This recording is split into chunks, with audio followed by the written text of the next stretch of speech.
Hello दोस्तों, ये table fan supply देने पे देखो हल्का सा घूमता है, फिर जाम हो रहा है। उंगली से घुमाने पे भी ये नहीं घूम रहा है। ये देखो जाम हो रहा है, बार बार जाम हो रहा है। ये देखो उंगली से कितनी बार घुमाया फिर भी नहीं घूम रहा है। इसके सॉकेट बुश ख़राब है, इस वजह से जाम होता है। तो अब अपनी से खोलते हैं। तो मैं बैक साइड के जो कवर है इसका स्क्रू खोल के बैक साइड का कवर हटा देता हूँ। अब इसके वायर हटा लेंगे। कैपेसिटर पे जो कनेक्शन है वो हटा के अलग कर देंगे। ये पूरे वायर अलग हो गए हैं। अब इसकी ब्लेड को खोल लेते हैं। तो ब्लेड के पीछे की साइड एक स्क्रू है, इसे खोलेंगे तो ब्लेड बाहर निकल जाएगी।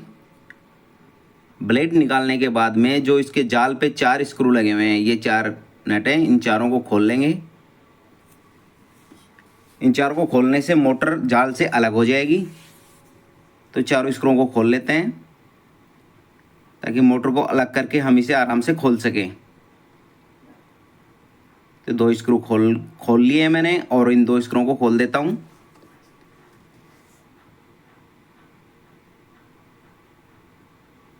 ये चारों स्क्रू खुल गए, मोटर जाल से अलग हो गई है।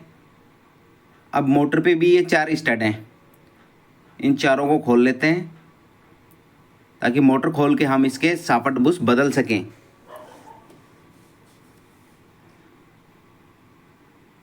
दो स्क्रू खुल गए।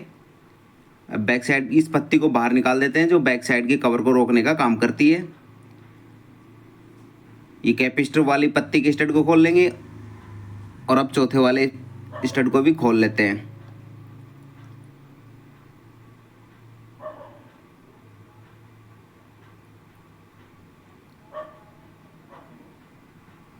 अब इसके चारों नट खुल गए हैं।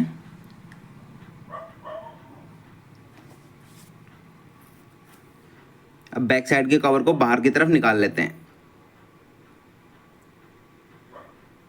बैक साइड कवर निकल गया है। वायरों को अंदर की तरफ दबा के हल्का सा और कवर को बाहर निकाल देंगे। अब फ्रंट का कैप है जो वो नहीं निकल रहा है, तो इस पर थोड़ा हथौड़ी मार लेंगे। ये फंसा हुआ है तो इस पर हथौड़ी मार के और इसे बाहर की तरफ निकाल लेंगे। ये मोटर देखो दोस्तों, मोटर की कंडीशन अच्छी है। मोटर एकदम बढ़िया दिख रही है, बहुत ओके की कंडीशन है, बढ़िया वाली कंडीशन में मोटर। तो मोटर को साइड रख देते हैं। अब इसके सॉकेट को देखते हैं। ये देखो सॉकेट कटी हुई है, इसके बुश भी कटे हुए हैं और सॉकेट भी कटी हुई है। और सॉकेट दोनों साइड से कटी है, आगे और पीछे के दोनों बुशों में से सॉकेट कटी हुई है। इन ढक्कनों के अंदर बुश हैं जो आगे पीछे के कवर हैं। सॉकेट पे से ये स्लीव निकाल के अलग रख देंगे। और जो कवर हैं, कवर के अंदर मैं ये वाशर हटाता हूँ। ये देखो ये बुश है, कवर के अंदर जो अंदर वाला है ये बुश है। बुश निकालने के लिए हमें ये चारों रिपीट काटनी होंगी। ये चारों रिपीट निकालेंगे तभी अंदर का बुश निकलेगा। दूसरे कवर में भी अपने को बुश बदलना है, तो ये बुश निकालने के लिए चारों रिपटों को काटना पड़ेगा। तो रिपट निकालने के लिए मैंने ये बुश लिया, कूलर का पुराना बुश लिया है। ये रिपट पे इस तरह से रख लेना है और इसे ऊपर की तरफ से अब सुम्मी की सहायता से ठोकेंगे। तो ये मैंने सुम्मी ली, इसे रिपट पे रखेंगे और हथौड़ी से ठोकना है तो रिपट नीचे की तरफ निकल जाएगी।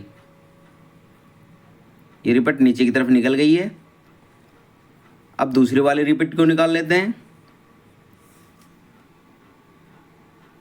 ठीक ऐसे ही चारों रिपट निकाल लेंगे तो ये कवर ओपन हो जाएगा। जो ऊपर कटोरी लगी हुई है ये कटोरी निकल जाएगी इसमें से। तो ये चौथी वाली रिपट भी कट गई और कटोरी हो गई है फ्री। तो कटोरी को हम बाहर निकाल लेते हैं। ये कटोरी है, ये पत्ती है जो स्प्रिंग का काम करती है बुश पे दबाव बना के रखने के लिए। ये नमदा है और ये इसका पुराना कटा हुआ बुश। ये मैंने सॉकेट बुश का नया सेट लिया है। ये वाले न्यू सॉकेट बुश का यूज करेंगे। इसमें बुश का नंबर है 239 नंबर बुश है ये। अब बुश को कैप में सेट करने से पहले, कवर में सेट करने से पहले इसमें मोबिल भरेंगे।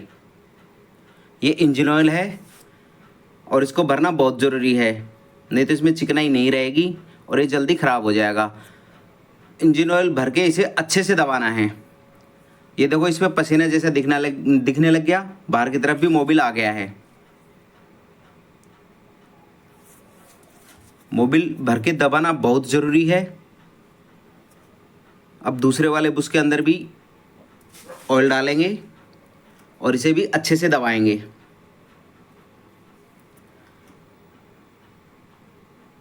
दबाने से क्या होगा, बुश के अंदर ऑयल अच्छे से भर जाएगा और इसमें प्रॉपर चिकनाई बनी रहेगी, तो बुश लॉन्ग लाइफ चलेगा। अब इसे फिट करते हैं। तो ढक्कन में लगाने से पहले मैंने नमदा लगाया, नमदे पे बुश रखा। अब नमदे को ऑयल से अच्छे से भिगो लेना है। नमदा भीगा रहेगा तो बुश चिकना रहेगा। अब इस पे लगाते हैं पत्ती। ये पत्ती है जो बुश को दबा के रखती है, स्प्रिंग का काम करती है। ऊपर से लगाएंगे कटोरी। कटोरी को रोकने के लिए हम लगाएंगे इसमें रिपिट। तो रिपिट को बैक साइड से सपोर्ट देने के लिए हमने हथौड़ी ली है। आप इसकी जगह गाटर या 5 किलो 10 किलो का बट्टा कुछ भी ले सकते हैं। ये एल्युमिनियम की रिपिट है। तो इसे बाहर की तरफ से इस तरह से लगाएंगे होल में और हथौड़ी पे रख देंगे। नीचे कुछ भी मजबूत लगाना है लोहे का, ताकि रिपिट बैक साइड ना रिपटे। अब इसे ऊपर की तरफ से ठोकेंगे। तो मैंने दूसरी छोटी हथौड़ी से इसे ऊपर की तरफ से ठोक लेना है। अच्छे से भांजी मारनी है, रिपिट को बढ़िया से फैलाना है ताकि वापस ना निकले। ये देखो रिपिट सेट हो गई। अब इसके अपोजिट साइड वाली जो होल है उसमें लगा लेंगे दूसरी रिपिट। पहले आमने सामने की रिपिट लगाएं ताकि होल टेढ़े ना हो और लगाने में कोई दिक्कत ना हो। ये देखो दोनों रिपिट लग गई हैं। अब तीसरी वाली रिपिट लगाएंगे। इसी तरह से हम चारों रिपिट लगा लेंगे।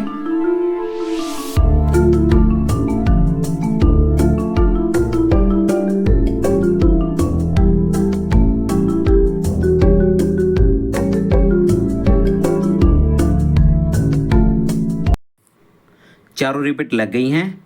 बुश बहुत अच्छे से एकदम प्रॉपर तरीके से सेट हो गया। दूसरे ढक्कन में भी ऐसे लगा लेंगे। अब बदलते हैं साफट। तो ये देखो साफट कटी हुई है। साफट निकालने के लिए रोटर से साफट निकालने के लिए मैंने ये ली पाइप। अब पाइप को इस तरह से लगा के ऊपर से हथौड़ी से ठोकेंगे तो रोटर नीचे की तरफ रिपट जाएगा। ये देखो रोटर निकल गया। अब इसमें लगाएंगे न्यू साफट। तो न्यू साफट लगाने के लिए जैसे मैंने निकाला था वैसे ही साफट को इसको अंदर की तरफ रख के इस पे लगाएंगे पाइप और पाइप को हथौड़ी से ठोकेंगे तो रोटर सेट हो जाएगा। ये साफट सेट हो गई है। अब करते हैं इसे असेंबल। वापस असेंबल करते हैं।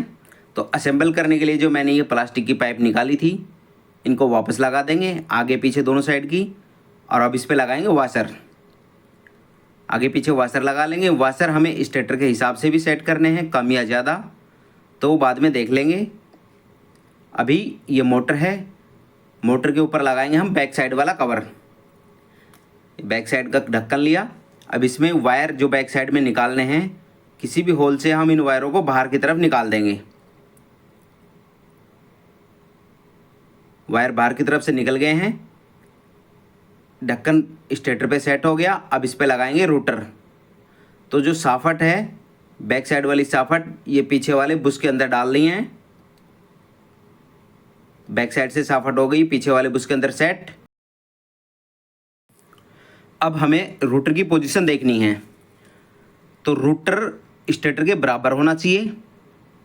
ये देखो स्टेटर की कोर है और जो रोटर का ये रिंग दिख रहा है इस रिंग के बराबर होनी चाहिए। इसे हम वाशर लगा के ऊपर नीचे एडजस्ट कर सकते हैं। अब इस पे लगाते हैं फ्रंट वाला कवर।